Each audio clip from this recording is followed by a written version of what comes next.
சாஸ்திரிக்கு கொடுத்திருக்கேன், ஒருத்தர் தென்காசியில கொடுத்திருக்கேன், ஒருத்தர் இங்க பாவனத்துல கொடுத்திருக்கேன், சங்கரன் கோயில ஒருத்திய கொடுத்திருக்கேன். 8வது பிறந்த மகன் மதுரை மீனாட்சிக்கு மீனாட்சி புருஷனுக்கு மறுபடியும் 2ஆம் தரமா கொண்டு வச்சு கட்டிட்டாங்களே. அதாவது இருந்தாலும் இருக்கக்கூடாது.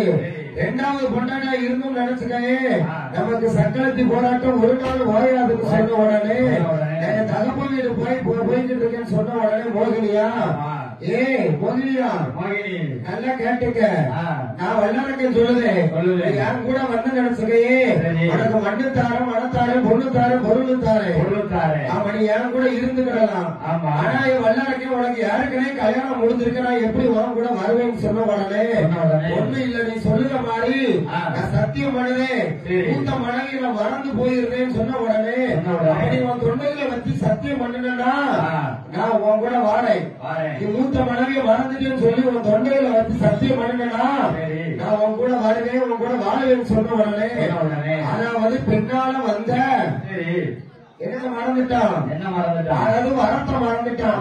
5 விரலுக்கும் அக்கினி வரத்தை வாங்கியிருக்கானே இப்படி நீட்டுனால எரிஞ்சிருவோமே, இப்படி தொண்டையில வச்சா சுக்குமுறை தலை நொறுங்கிருமே அதை நினைச்சு பார்க்கல வல்லரக்கு. அப்படியே முங்குதான் முழுகுதான் வல்லரக்கு ஒரு முங்கு முங்குதான். அப்ப நான் மோகினி இங்கதான் இருக்கேன் நீங்க கூட ஒரு முங்கு சொன்ன உடனே ஆமா தொண்டையில வச்ச போது தொண்டையில வைத்த போது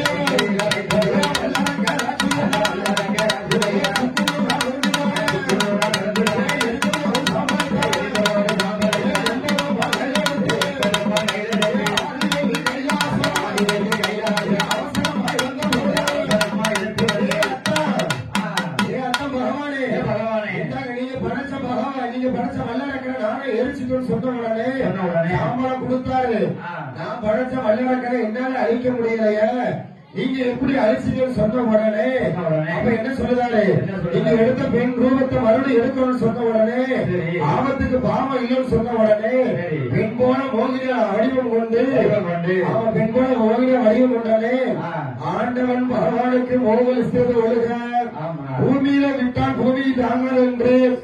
ஆமா 5 மனிதர்கள் பூமியில் சேர்ந்து கையில் பிறந்தவருக்கு கையனார் என்றோ ஆதியில் பிறந்தவருக்கு ஐயனார் என்றோ பிறந்த நேரம் எப்படிப்பட்ட நேரம் தெரியுமா?